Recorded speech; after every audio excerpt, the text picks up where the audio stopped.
Venga, a ver si despertamos. Dios es bueno. Amén. Más fuerte. Dios es bueno. Amén. Yo empiezo así siempre, no lo sé. Será para despertar a aquellos que se duermen. Pero la realidad es que Dios es bueno. Amén. Su inmenso amor nos cubre siempre. A pesar de nosotros. A pesar de cómo somos, Dios nos ama. Porque su amor es eterno, no termina. O sea, ni tiene principio ni tiene fin. Su misericordia, su bondad, su tendencia a hacer el bien siempre. En Dios no hay maldad, solamente hay amor. Amén.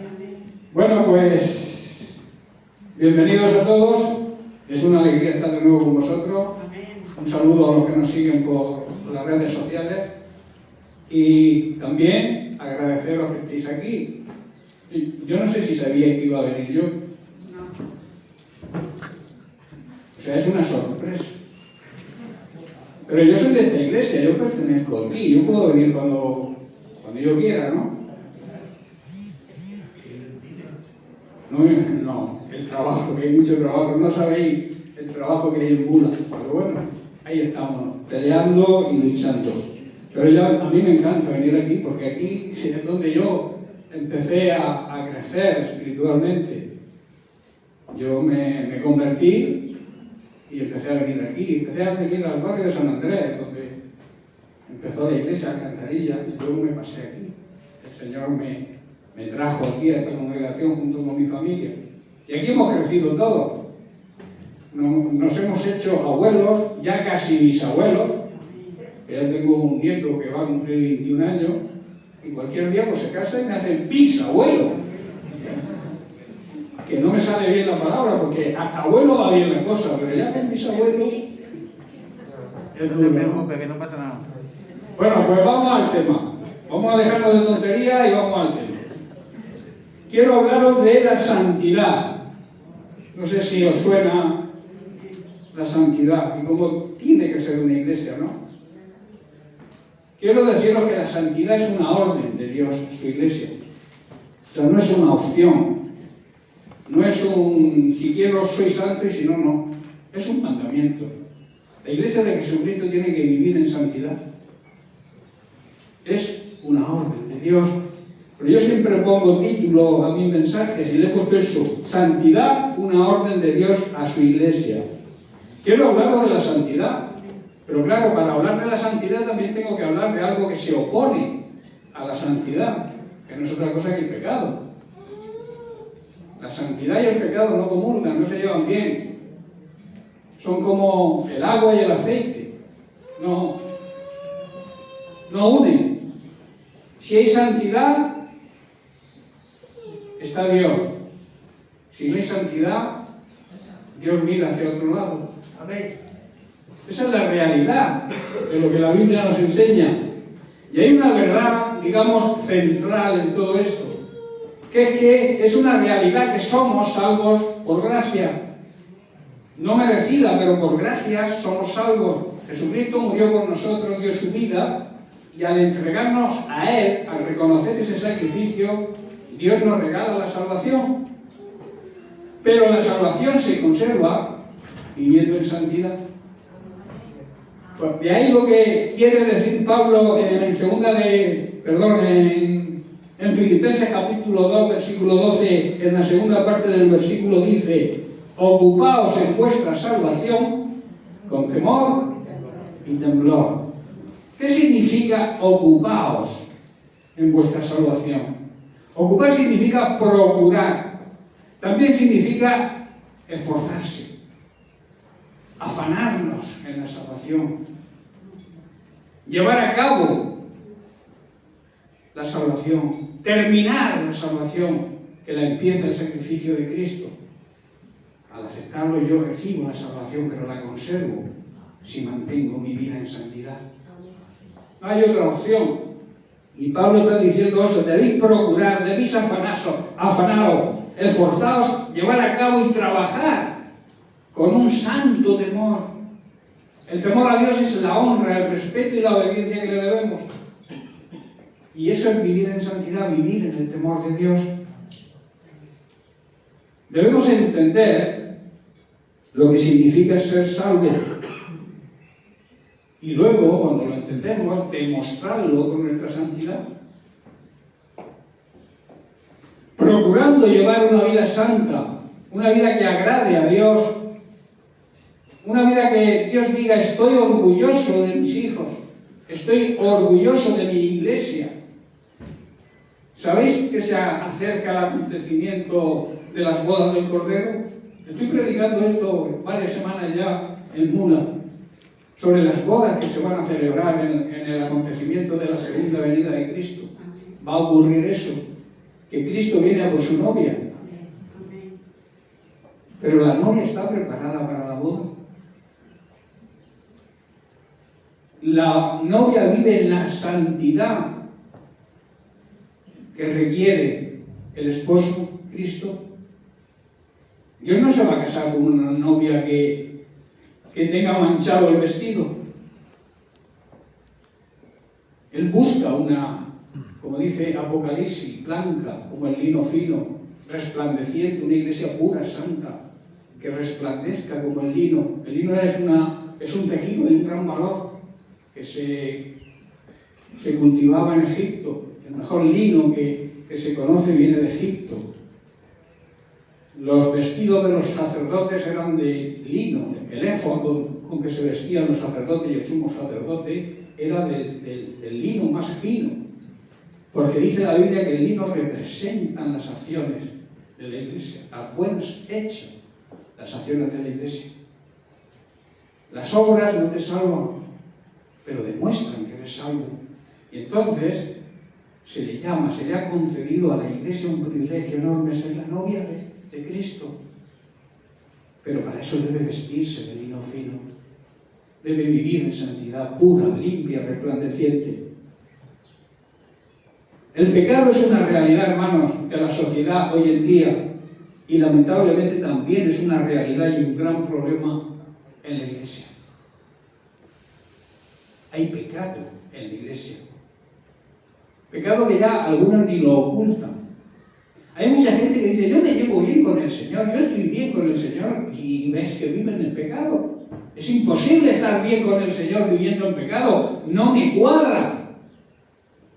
No sé si se quieren autoconvencer y lo que hacen es autoengañarse. Porque si vives en pecado, no puedes agradar a Dios. No puedes estar de acuerdo con Dios. No puedes vivir como a Dios le agrada. O sea, no puedes estar bien con el Señor. Y por eso digo que es una realidad. En la sociedad es una realidad común. Nadie tiene conciencia de pecado. No valoran el pecado ni las consecuencias. Pero la iglesia que conoce y sabe las consecuencias del pecado, también hay gente que vive en pecado, que no vive en la santidad que Dios nos exige y nos demanda. Como he dicho, es un mandamiento. En Santiago capítulo 4, verso 4, afirma Santiago: almas adúlteras. Santiago no tenía pelos en la lengua. Y te pones a decir adúltero, y te tiran tomate. En el mejor de los casos. Pero igual te apedrean con piedras de sal viva.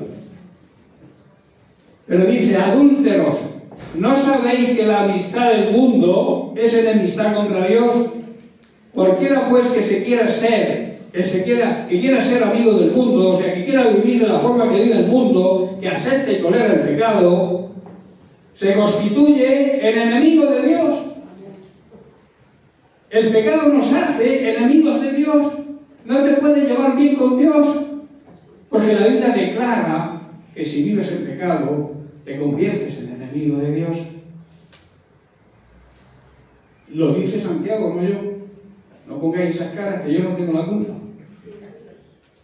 Pero es así, es una realidad. El pecado es lo que Dios dice que es pecado, no lo que yo opine, o lo que yo diga o considere que es pecado. Pecado es lo que la Biblia dice que es pecado, lo que Dios dice que es pecado. Pero hermanos, hay una gran promesa. Hay una gran promesa, porque Dios, como he dicho antes, es bueno. Dice Romanos capítulo 5, verso 10: Porque si siendo enemigos fuimos reconciliados con Dios por medio de la muerte de su Hijo, Él murió en nuestro lugar, recordad, mucho más, habiendo sido reconciliados, o sea, cuando nos arrepentimos y aceptamos lo que Jesús hizo por nosotros, entonces nos vuelve la reconciliación con Dios y entonces seremos salvos. La vida que Él mismo nos ofrece será una realidad en la nuestra, porque Dios quiere que tengamos la vida de Cristo. Jesús dijo: yo he venido a daros vida. Dio su vida, pero esa vida nos dio vida a nosotros, que andábamos muertos. Y un muerto no puede hacer nada por sí mismo. Necesitaba que alguien hiciera algo. Y eso lo hizo el Padre, entregando al Hijo, y el Hijo entregándose a sí mismo. Él dijo: yo no, a mí nadie me quita la vida, yo la pongo de mi propia voluntad, porque quiero lo mismo que el Padre, y el Padre me ha dado que soy lo que más ama. Me ha enviado, me ha regalado a esta humanidad, para que yo baje, me haga hombre, y muera por ellos, que no merecían. Pero el amor de Dios es tan grande y es tan inmenso que lo demostró de esa manera. Porque el amor hay que demostrarlo. Tú, si dices que me amas, tienes que demostrármelo con hecho. Porque de boquilla todo el mundo ama. De hechos es lo importante. Y Dios lo demostró. Vamos a analizar el problema. Esto va a llevar varias semanas, no sé. Porque hay que analizar el problema. Hay que analizar la solución. Y hay que ver cómo se aplica esa solución. O sea, que son tres temas fundamentales. No sé si terminaré hoy con el primero, pero cuando os canséis, pues nos vamos. Y seguimos otro día. Puedo venir mañana, si queréis. El verdadero sentido de la santidad. Santidad significa apartados, escogidos y dedicados para un uso sagrado. Eso es lo que significa la palabra santidad. Que hemos sido escogidos, seleccionados, apartados y dedicados a servir a Dios, que es un uso sagrado. El servicio a Dios es un uso sagrado. En 1 de Pedro, capítulo 1, leemos los versículos del 14 al 16. Dice Pedro: como hijos obedientes, no os conforméis a los deseos que antes teníais, estando en vuestra ignorancia. La ignorancia significa la poca sabiduría y también el pecado.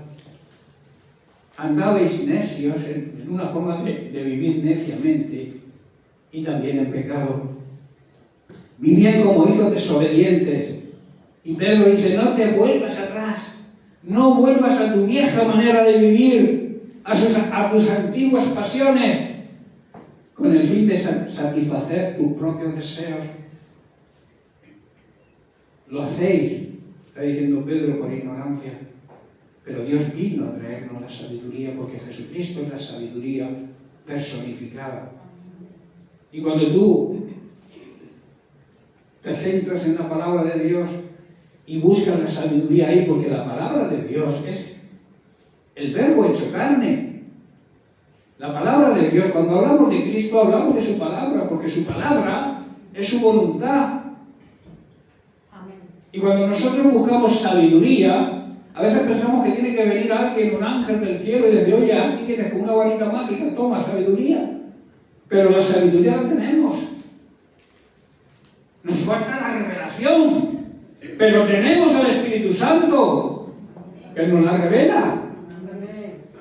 Busca la llenura, busca la plenitud del Espíritu Santo. Sumérgete en la palabra. Déjate guiar por el Espíritu Santo y tendrás sabiduría de lo alto. Y cuando nosotros actuamos en esa sabiduría, las cosas nos van bien. Cuando nos fiamos de la sabiduría humana, es cuando fracasamos. Si alguien tiene falta de sabiduría, ¿qué tiene que hacer? pedirla. ¿Cómo se pide la sabiduría?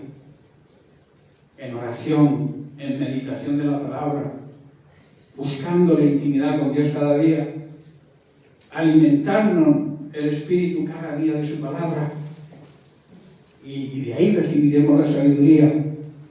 Versículo 15: sino como aquel que os llamó es santo, también vosotros sed santos en toda,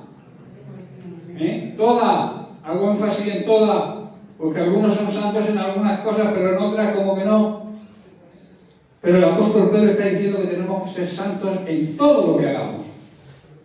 En toda nuestra manera de comportarnos tenemos que vivir en santidad, porque Dios lo exige. Versículo 16 es el versículo clave.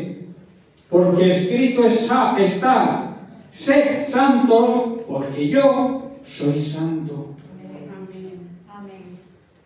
Y el verbo ser está en imperativo, es un mandamiento, no es como he dicho antes, no es algo que puedo decidir hacerlo o no, no es algo alternativo, sino es una obligación, es un mandamiento.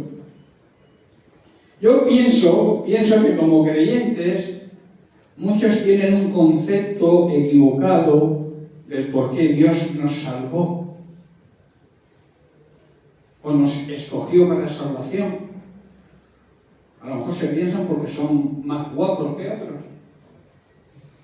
porque tienen más dones que otros. No. Piensan que han sido escogidos quizá para que Dios los sane de alguna enfermedad, o quizá para vivir una vida feliz, tener un buen vehículo, un buen coche, una buena casa, una buena cuenta corriente. Jesús no te escogió para eso. Nosotros hemos sido escogidos para ser santos, para vivir en santidad. Dios te ha escogido para eso. Al estar en esas cosas pasajeras, la gente, las personas piensan que ahí está la felicidad, pero yo no he visto a ningún rico feliz. Cuanto más tienen, más quieren. Y como andan en continua ansiedad queriendo más, pues no son felices. ¿Verdad? Al ser estas cosas pasajeras, porque la felicidad es algo pasajero, lo que no es pasajero es el gozo de la salvación, eso es eterno, porque el gozo es parte del fruto del Espíritu Santo que mora en nosotros y tenemos que tenerlo. El gozo es eterno. Si tienes al Espíritu Santo, si eres salvo, el gozo está siempre en ti. La felicidad depende de las circunstancias, de lo que tengas, de lo que no tengas, de lo que desees y consigas y luego pienses que necesitas otra cosa y vas siendo feliz, pero pasajero. La felicidad es pasajera, pero el gozo es eterno. ¿Sabéis por qué? Porque el gozo no depende de las circunstancias. El gozo no depende de si tienes problemas o no tienes, todos tenemos problemas. El gozo viene de nuestra correcta relación con Dios. Y cuando hay una recta y una buena intimidad con el Señor, el gozo tiene que estar siempre en nuestra cara, en nuestro semblante. Porque el gozo del Señor es nuestra fuerza. Es lo que nos da la fuerza para afrontar situaciones difíciles. Todos pasamos por situaciones difíciles, unos más grandes que otros. Pero la vida sin problemas no existe. Esa vida color de rosa que muchos creen que es seguir a Cristo, porque se lo explican mal, porque no se lo explican bien. Vente al Señor que va a cambiar tu vida. Vas a salir de la pobreza, Dios te va a sanar. Y acuden al Señor por lo que el Señor da o hace, y no por lo que Él es. Y entonces ahí está el error. Nosotros tenemos que ir al Señor por lo que es. El Rey de Reyes, el Señor de Señores y el dueño de la creación. Y nuestro dueño, nuestro amo. Aunque esa palabra hoy nos suena muy ser esclavos. ser sumisos a la obediencia a Dios, eso como que... Pero en cambio somos sumisos, nos sometemos a nuestro jefe, ¿verdad? ¿Qué pasa si no le haces caso a tu jefe? Te pone de patitas en la calle. Tú estás sometido o sometida a tu jefe porque te interesa el trabajo y lo que el trabajo conlleva, que es ganar dinero para poder vivir y comer y alimentar a tu familia. ¿Por qué nos cuesta tan poco someternos a las autoridades humanas y nos cuesta tanto someternos a la obediencia a Cristo? Pero sin obediencia a Cristo, la vida cristiana es pura religión. Y la religión no salva a nadie. Porque la religión es el plan de los hombres. Y el plan de Dios se llama Jesucristo. Y cuando tenemos a Jesucristo, tenemos la salvación. Si no tienes a Cristo, no tienes la salvación, no tienes nada que merezca la pena. Tener a Cristo es tener la vida. Es vivir la vida. El diablo vino a robar, matar y a destruir. Él no vino a hacerte daño, vino a matarte, a destruirte. Pero Jesús vino a darte vida. Y a derrotar al diablo. ¿Sabéis que el diablo está vencido? Pero el problema es que como iglesia vivimos en el territorio del diablo, porque el primer hombre, Adán y Eva, le dio la autoridad al diablo cuando desobedeció. Cuando tú desobedeces a Dios, estás poniendo tu vida en las manos de Satanás. Y eso es fuerte. Eso hay que analizarlo. Cuando vivimos en desobediencia a Dios, cuando vivimos en pecado, vivimos de espaldas a Dios, Dios no nos puede escuchar. Porque Dios no puede vivir con el pecado. Ama a los pecadores, nos ama, de tal manera nos amó que envió a su Hijo a la cruz. Pero aborrece el pecado. El pecado le hace vomitar. Abominación para Dios es el pecado.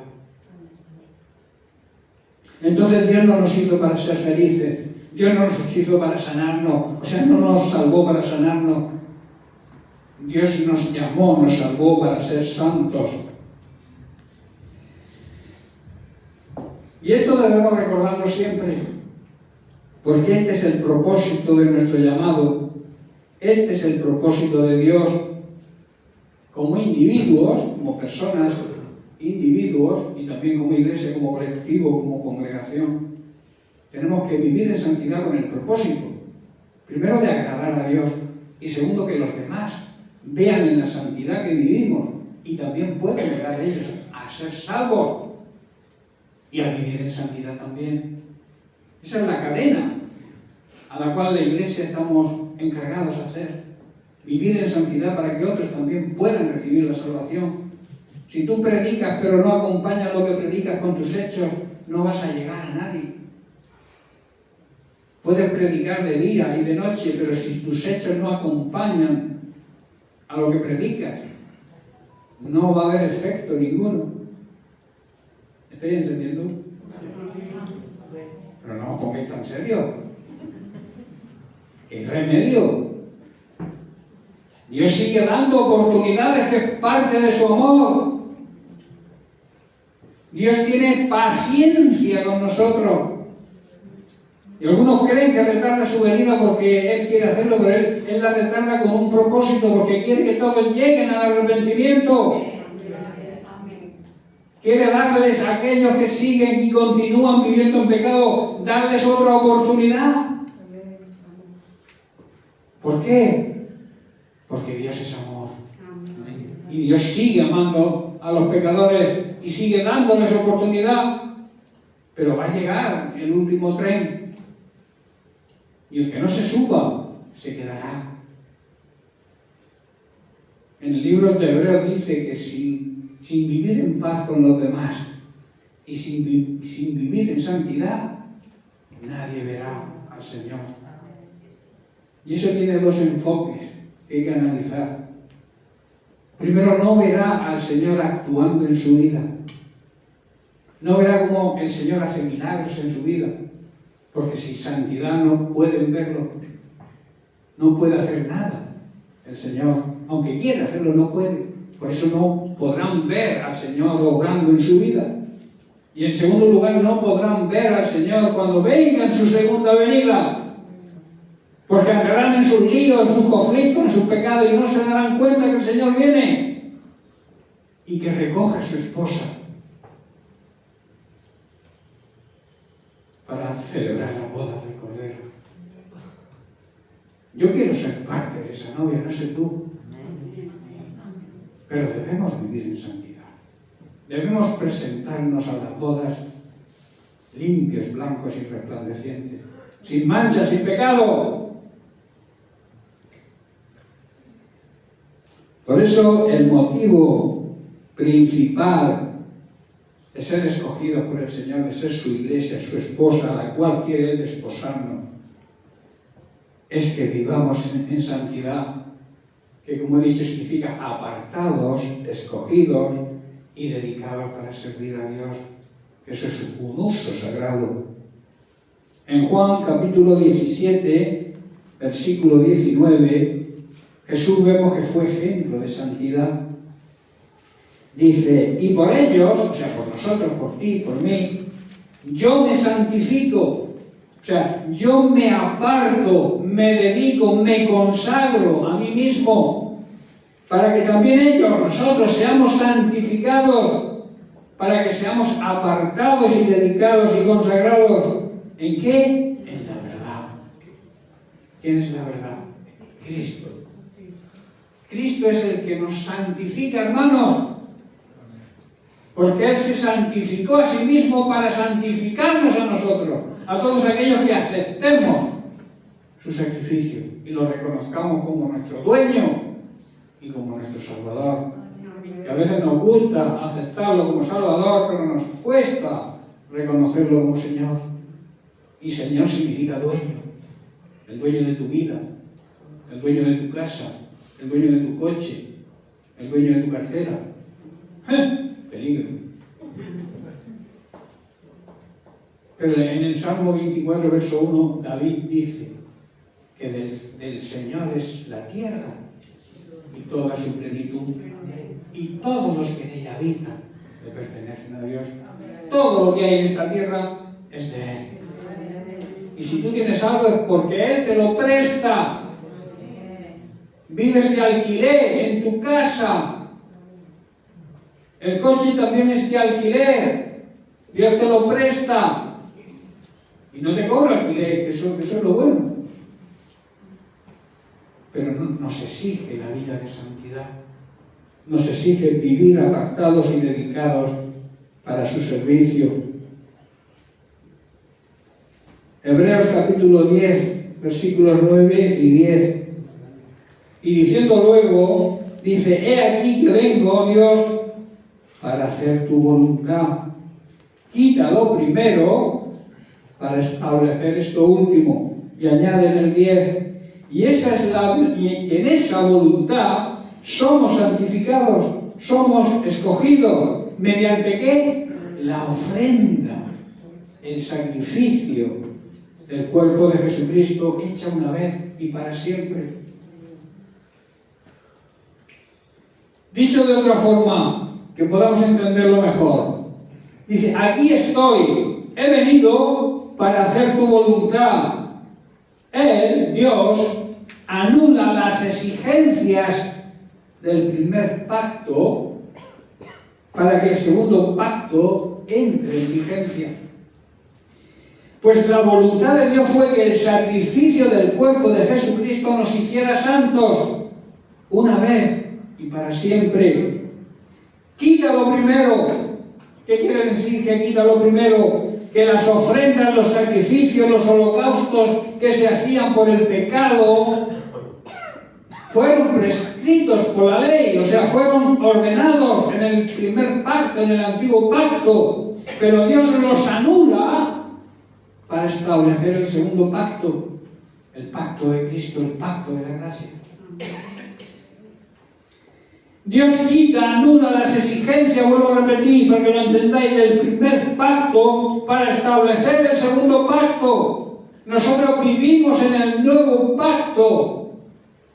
El antiguo pacto son como sombras, como enseñanzas que están ahí, pero nosotros vivimos en el pacto de la gracia, que no quiere decir que podemos hacer lo que nos dé la gana, porque estamos viendo que Dios nos exige vivir en santidad. Pero no hay que ofrecer sacrificios de animales por el pecado, porque Jesucristo fue el sacrificio que quita el pecado del mundo, que nos quitó el pecado a nosotros. Nosotros no tenemos que hacer ningún sacrificio, tenemos que aceptar a Jesucristo y vivir en la santidad que nos demanda. Y entonces somos acreedores a su gracia. No sé si queda claro el tema. Yo, como lo veo tan claro, la Biblia no es difícil entenderla. A veces queremos hacerla difícil porque no nos interesan algunas cosas y queremos complicar la cosa para decir, esto no se entiende, esto no tiene... Yo me lo salto, me voy a aquello que me agrada. Pero no es así, la Biblia es palabra de Dios toda. Quita la primera dispensación para poder establecer la dispensación de Cristo. Quita la ley para establecer el Evangelio de la gracia. El Evangelio, la palabra de Dios enseña que la ofrenda, el sacrificio del cuerpo de Jesús, de una vez por todas, es suficiente para que cuando uno acepte y reconozca a Cristo pueda recibir esa salvación. El problema, vuelvo a repetir, el problema de hoy en día de la sociedad y de muchos creyentes es que hay demasiados intereses personales y muchos deseos carnales que hacen que malgastemos, que desperdiciemos nuestra vida en los placeres que desea nuestra naturaleza pecaminosa. Ese es el problema, tanto de la sociedad como el nuestro. Esos deseos carnales hacen que desperdiciemos y que no vivamos en la santidad que Dios requiere. Quizá muchos de esos deseos no puedan ser lícitos, puedan ser correctos y buenos, y que Dios quiere darnos, y claro, si están de acuerdo a su voluntad, si tienen su aprobación. Dios no es un Dios que no quiere que tú tengas un buen coche, una buena casa, tengas un buen trabajo, un buen sueldo. Él no te niega eso, sino lo que te obliga o te dice es el orden de prioridad que debes tener. ¿El orden de prioridad cuál es? Mateo 6:33, buscar el reino de Dios, lo primero. Y todas estas cosas que deseamos, Dios es un Padre amoroso y nos las da por añadidura. Buscar el reino de Dios significa eso, vivir en santidad para que otros sean santos, para que los demás sean salvos. Y cuando hacemos nuestro trabajo, Dios nos bendice. Si tú eres un buen dador, si te gusta ayudar a las personas, ¿tú crees que Dios no te va a dar para que ayudes? No le da a aquel mezquino, a aquel miserable, al que no quiere, no se mete la mano en los bolsillos ni porque cree que lleva culebras ahí y le pueden morder. Por eso Dios dice que ama al que da con alegría. Si en ti hay un deseo de ayudar a los demás, ¿no te va a dar Dios? Claro que te da para ti y que tengas de sobra para ayudar a otros. Eso es lo que la palabra de Dios enseña. Busquen, den la prioridad al reino de Dios por encima de todo lo demás y además lleven una vida santa y Él les dará todo lo que necesiten. Quizás no te dé caprichos, pero tus necesidades serán cubiertas.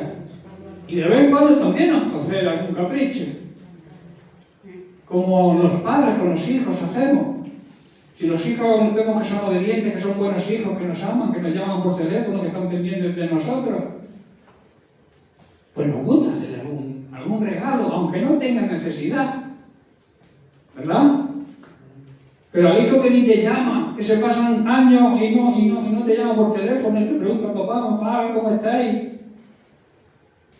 Esos hijos no tienen regalo, se los pierden. Sigue siendo hijo. Amamos a esos hijos, pero nos gusta complacer a aquellos que nos tratan bien. Pues con Dios pasa lo mismo. Cuando tú estás pendiente de tu Padre Celestial, Él está pendiente de ti. Y te da lo que necesites y además te hace regalos. Porque Él no nos niega nada. Que esté de acuerdo con su voluntad, que Él dé la aprobación. Lo verdaderamente importante, hermanos, para un creyente debería ser que las personas aceptaran a Jesucristo y fueran salvos. Esa debería ser nuestra máxima prioridad. Eso es lo que significa buscar el reino de Dios. Intentar que la gente que nos rodea pueda recibir la salvación. Y entonces Dios nos bendice. Dios cubre nuestra necesidad. Dios está ahí para ayudarnos. Hermanos, esa es la relación correcta que debemos tener con el Señor y para la que fuimos llamados. Y a través de esa relación de intimidad, podremos cumplir su propósito. Ser santos, vivir en santidad y llevar a los demás a la salvación. Debemos cumplir con la voluntad y el propósito de Dios, cueste lo que cueste, porque seremos los primeros beneficiados de ello. Para así no romper la conexión que tenemos que tener con Dios, tenemos que estar unidos a Dios. Para lo que Él piensa, lo que corre por su pensamiento, corra también por el nuestro.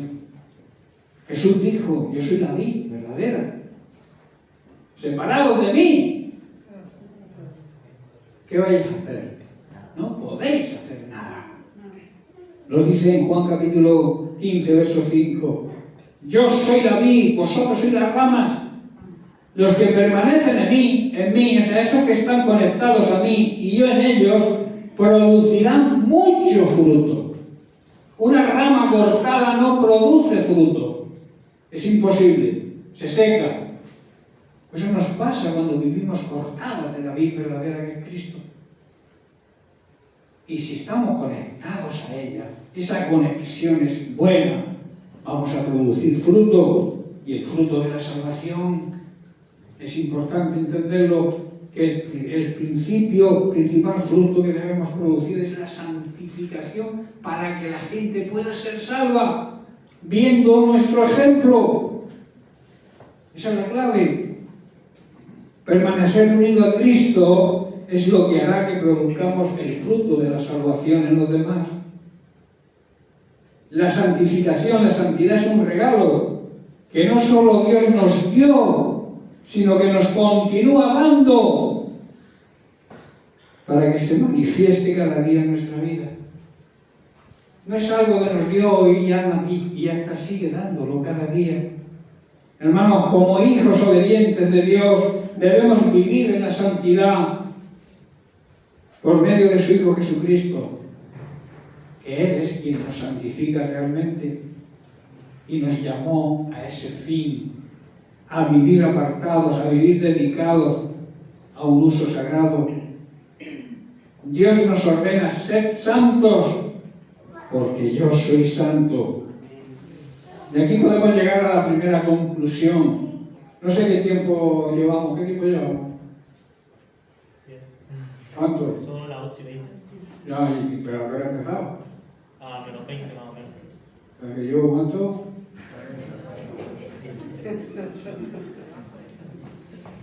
No lleva un reloj ahí, ¿no? Bueno. Primera conclusión. Aparte de no ver al Señor actuando en nuestra vida, incluso cuando regrese no podremos verlo. Si no vivimos en la paz con todo y en la santidad, nos quedaremos aquí. Esa es una conclusión contundente, pero es la realidad. Si no vivimos de acuerdo a la santidad que Dios nos exige, nos vamos a quedar aquí cuando Jesús venga por su novia, por su iglesia. ¿Tú quieres quedarte? Sigue viviendo en pecado. Porque no, Dios no te va a avisar, no te va a mandar un WhatsApp diciendo voy ya, mañana voy. espérame a las 3 de la tarde, no. Esto no funciona así. La realidad es que tenemos que estar preparados siempre, en cada momento. Como yo suelo decir, con las maletas hechas. Bien, pues hemos analizado el problema del pecado, que es la falta de santidad. Vamos a ver un poco, aunque no vamos a terminar, lo terminaré en otra ocasión, el remedio, la solución.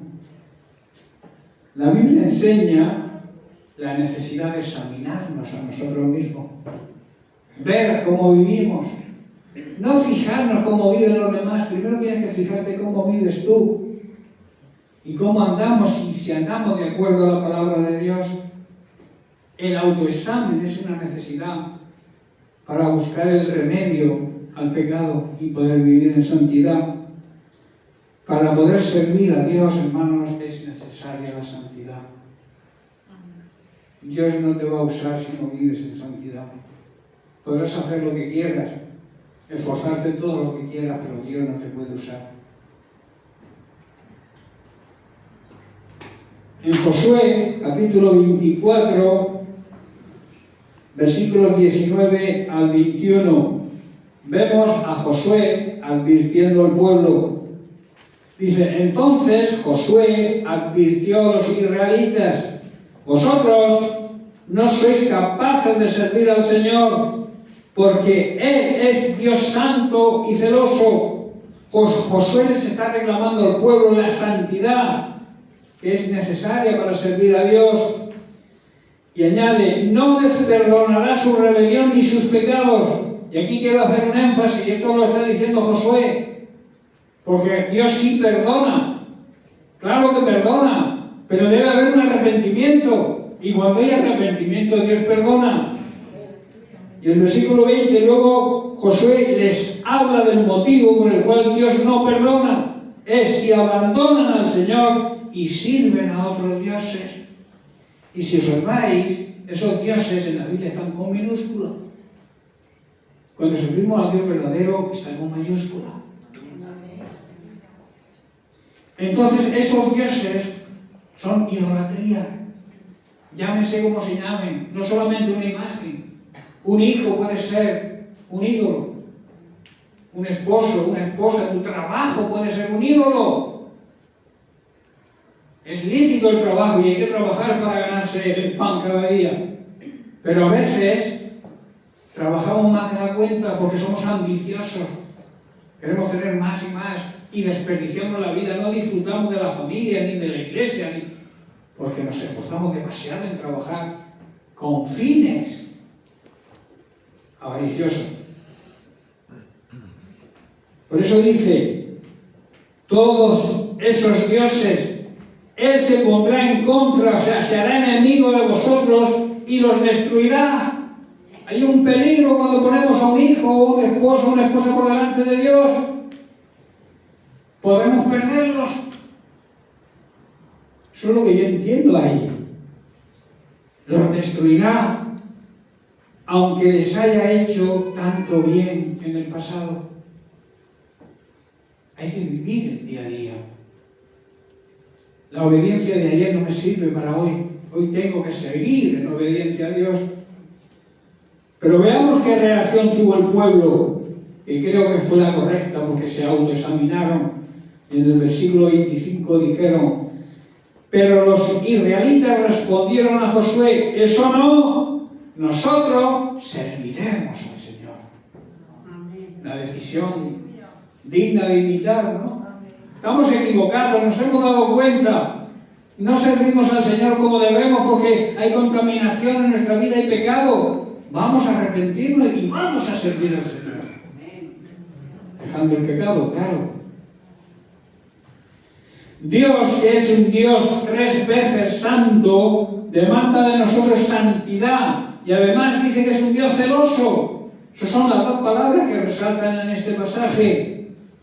Dios demanda santidad, o sea, quizá puedas decir, por tu condición humana, yo es que no puedo ser santo, no puedo vivir en santidad, soy un ser humano. Pero hay, amigo, hay una solución. Déjame decirte algo. Es cierto que nosotros no podemos por nuestros medios alcanzar la santidad, pero puedes hacer algo, dejar que Jesucristo te santifique. Esa es la solución. La palabra de Dios dice en Hebreos 10:10, en esa voluntad, o sea, en la voluntad de Dios, somos santificados mediante el sacrificio de Cristo, hecha una vez y para siempre. Este es el secreto. El sacrificio de Cristo nos santifica cuando respondemos en obediencia a Él y lo aceptamos como nuestro dueño. Los mandamientos están para obedecerlos, no están para aprendérnoslos de memoria. Está bien que lo sepamos, pero para obedecerlos. Si no, ¿de qué sirve? Esto demuestra la voluntad de Dios y el plan de Dios que es Jesucristo para que pudiéramos vivir en santidad. Pablo, en 1 de Tesalonicenses capítulo 4, versículo 3, dice: pues la voluntad de Dios es vuestra santificación, que os apartéis de fornicación. En otras palabras, que os apartéis del pecado, que dejéis de vivir en pecado. Es una advertencia que hace ahí Pablo a nosotros hoy. Porque la palabra de Dios es para hoy, y la palabra de Dios es para su iglesia.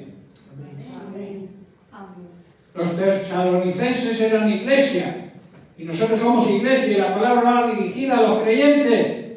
Que dejéis el pecado, que viváis en santidad, es lo que está diciendo Pablo, y es lo que Dios desea que nosotros hagamos. Que vivamos apartados de todo pecado, de toda contaminación, y que vivamos consagrados, dedicados a Él, a servirle a Él como Él se merece. La santidad es esto, hermanos, una vida sin pecado y dedicada a servir. La vida cristiana se basa en eso, en santidad y servicio. Pero que tienen que ir unidas, porque el servicio sin santidad tampoco vale. Y la santidad solo, sin servicio, se queda media. La santidad debe ir acompañada siempre con el servicio a los demás y a Dios, que servir a los demás es servir a Dios también. Jesús fue ejemplo de santidad y de servicio. Él mismo dijo en Mateo 20:28, como el Hijo del Hombre no vino para ser servido, sino para servir. Y para dar, para dedicar su vida en rescate por muchos, para santificarse a sí mismo, como he dicho antes, y así poder santificarnos a todos los que le reconocemos y le aceptamos. Esa es la solución. Y ya para terminar, quiero resaltar la segunda palabra que resalta en este pasaje, que Dios también es un Dios celoso. ¿Qué significa celoso? El que tiene celos es aquel que sospecha, que tiene inquietud, que tiene un recelo de que la persona que ama haya mudado o mude su amor hacia otra. No sé si entendéis. Pues con Dios pasa lo mismo. Dios es un Dios celoso. Y cuando nosotros depositamos nuestro amor que le debemos a Él, lo depositamos en otras cosas, vienen materiales, coches, familia, lo que sea, Él se siente que ha sido engañado. Como la esposa o el esposo cuando les traiciona el marido o la esposa, sienten celos de que el amor que ellos quieren recibir de esa persona a la que aman, se lo dan a otro. Y por eso dice que Dios es un Dios celoso. Quiere que tu amor, todo tu amor sea para Él. Porque Él demostró su amor hacia ti totalmente. Y nosotros estamos obligados de alguna manera a corresponderle de la misma forma. En Deuteronomio capítulo 5, versículos 7 al 10, estoy ya terminando. Me gusta cumplir mi promesa.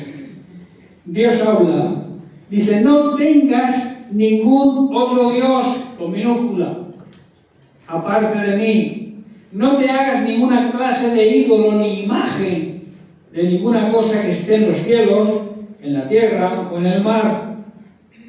No te inclines No dobles tu servir ante ellos, ni les rindas culto, porque yo, el Señor tu Dios, soy un Dios celoso, quien no tolera que entregues tu corazón a otros dioses, con minúscula, extendiendo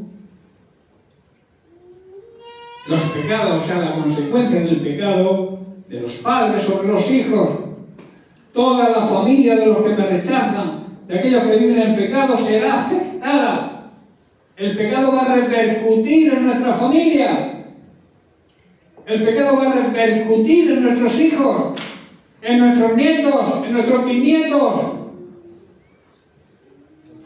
Y es algo muy importante. Sentirse que tus nietos, tus hijos, sean afectados por tu pecado es algo muy grave. Por eso la necesidad de vivir en santidad.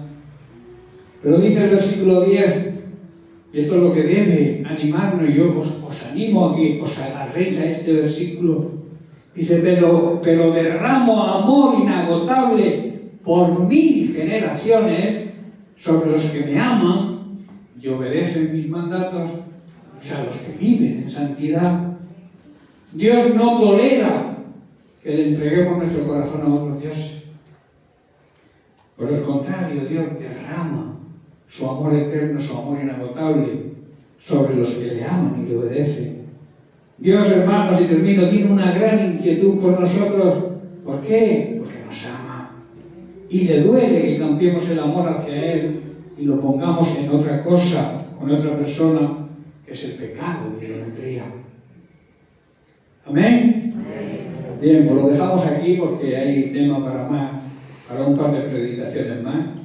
Volveré y seguramente, si el Señor me lo pone, pues proseguiré con el mismo tema, que yo creo que es interesante y necesario, porque las bodas del Cordero están ahí.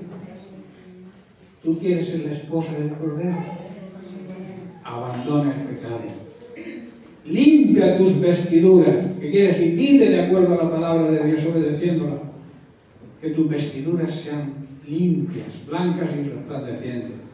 Amén. Bien, porque Dios te bendiga. Un abrazo.